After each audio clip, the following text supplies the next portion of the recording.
Palawan daw is part daw ng West Philippine Sea. Di ba? Ngayon, mga kababayan, ito po, video claiming Palawan as a part of China's surface on Chinese social media. Oo, ito po pinalabas po sa FTTM, no? Chinese media. Ito po ang nakalagay, kung nakita nyo po. Ayan po, pinalabas po sa Chinese social media na ang Palawan is party po ng Pilipinas. So ito po ang mapa ng Pilipinas at yan po ang Palawan. So iniikot-ikutan po nila. Ang Palawan is dapat part ng Pilipinas, kulay green. Ginawa nilang pula kasi party daw po ito ng China. Ayan. Oo, so nakalagay po dito ang West Philippine Sea. Ayan, oo. Dati ganyan daw po ang West Philippine Sea. Ngayon ay kinover na nila ang Palawan.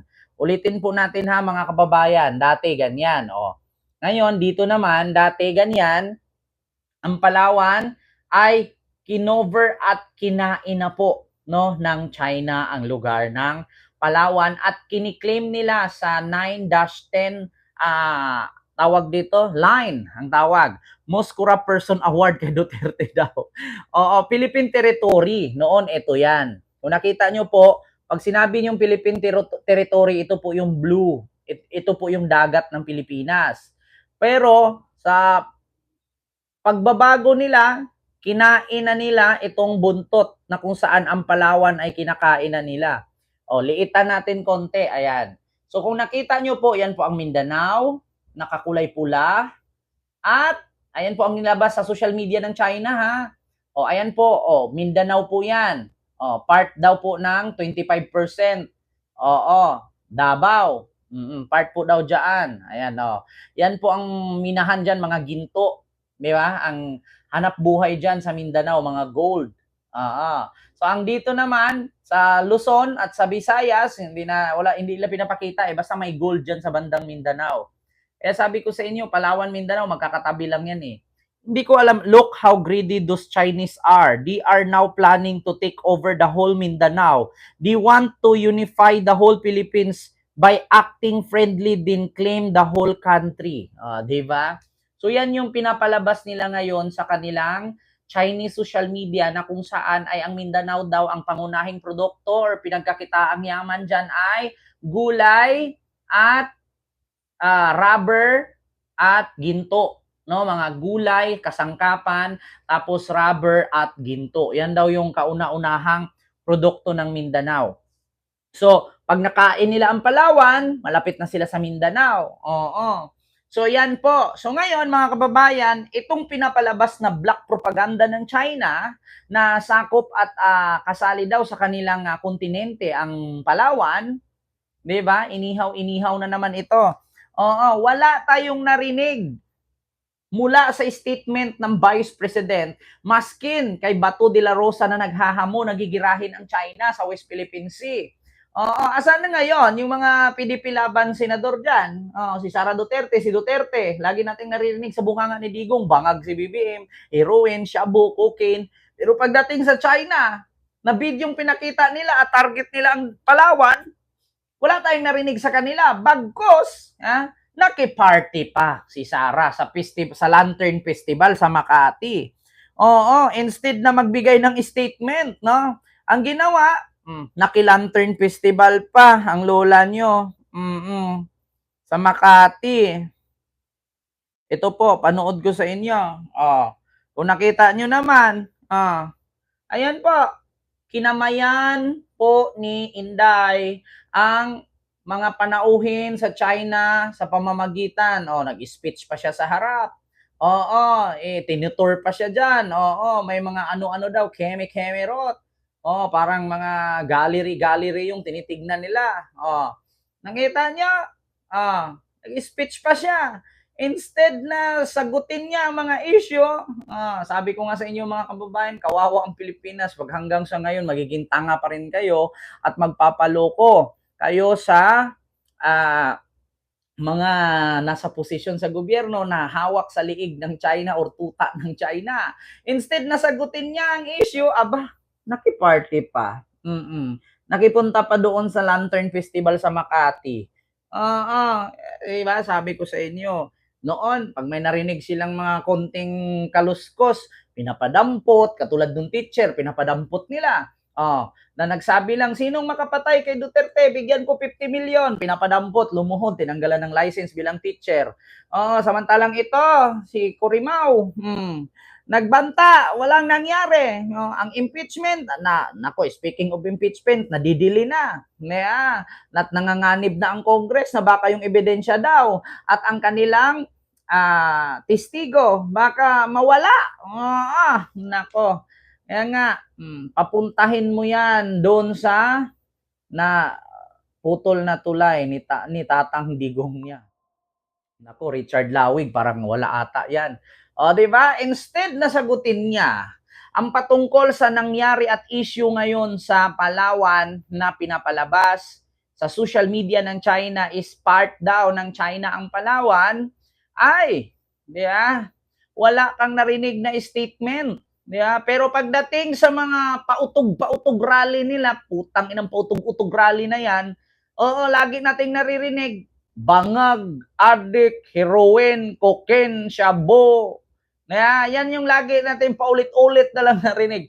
Ano na naman, sa sunod kaya rally nila, may marinig na naman po ba kaya tayo? Nasasabihin ni Digong, yung bago naman. Noon, sinabi na niya si Lagdamio, palatandaan ng adik kasi nagaganon daw, biglang tumutulo ang sipon. Ngayon naman, BBM ulit.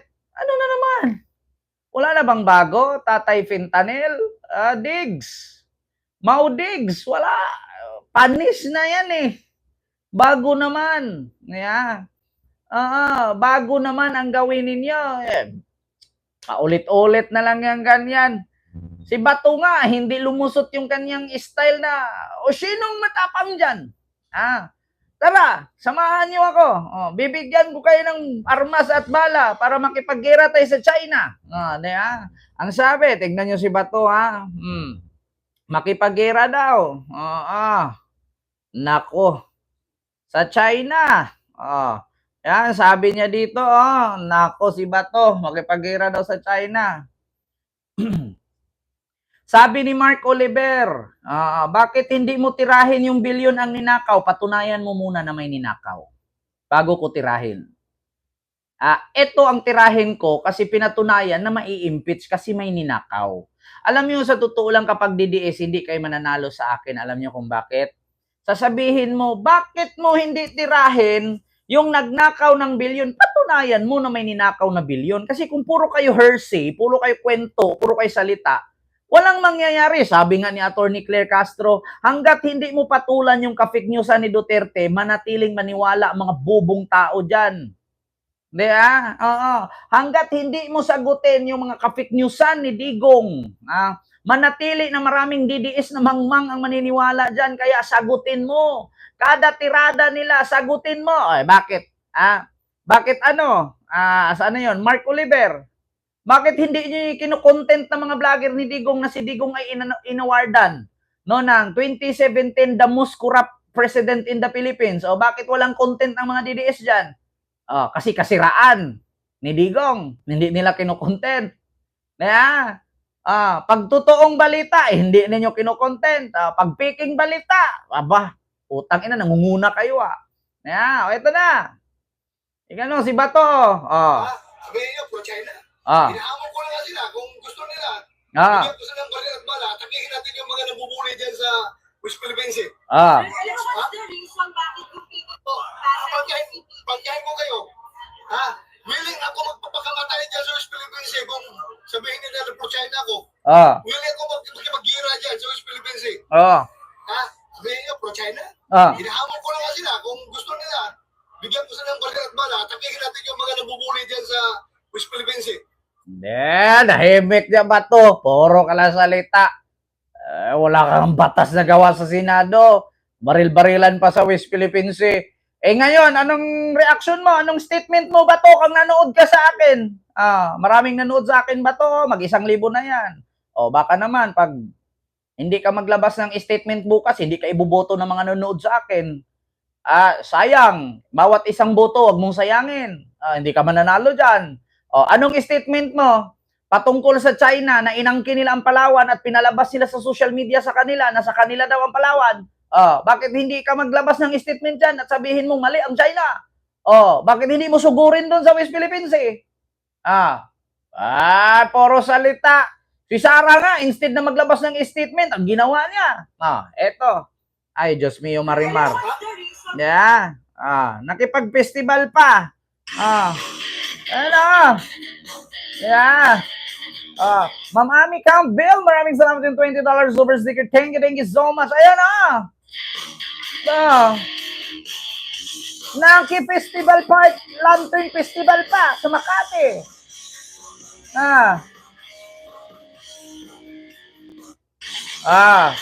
Sabi ni Romulo Tayag, Kent, ako PBBM, pero sa makikita ko, puro tayo lang magtanggol kay BBM, pero siya naman parang ayaw naman lumaban. Pwede ba puro palampasin na lang kaya lalong lumalala ang paninira nila?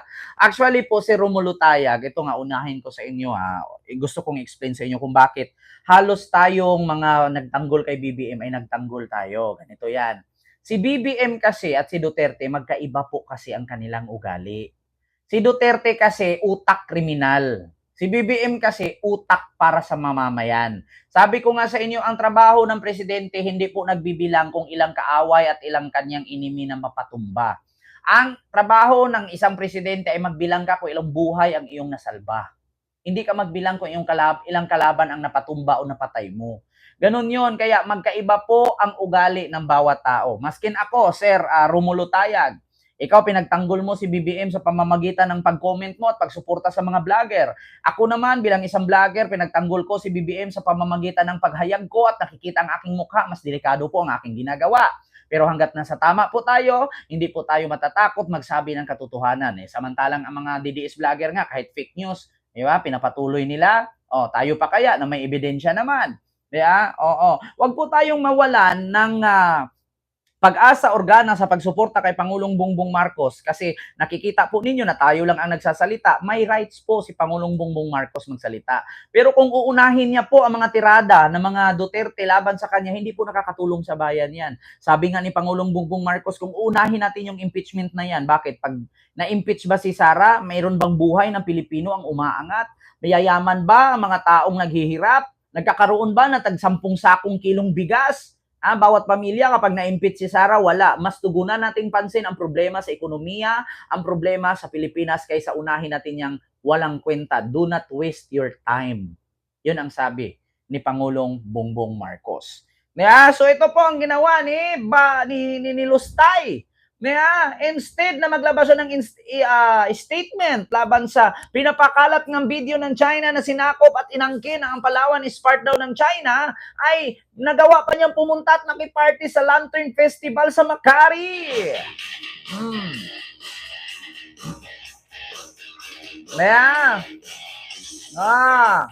Kita nyo naman. Anong sabi? Sabi ni January 17:8. Hintayin nyo lang maupo si Inday BP Sara. Putang ina. Kailan mo pa ba gustong umupo? Ba't hindi pa ngayon? Magantay pa kami ng matagal hanggang sa mamatay na si Digong. Alam mo, sa totoo lang paano ko sa'yo, January 17:8. Wala kaming pakialam kung maging presidente si Sara. Gusto ko nga si Sara presidente, si Basti vice president, si Pulong speaker. Yung kapatid niyang isa magiging senador, yung isa naman congressman, yung isa naman barangay chairman, tapos city councilor, mayor, vice mayor, lahat puro Duterte. Para pagka nagkadalit-silit siya ang Pilipinas, puro Duterte lang ang sisihin. 'Di ba? Ganun lang naman.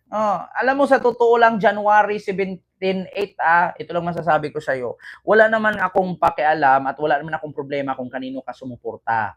Pero isipin mo mabuti, yung sinuportahan mo ba may nagawa?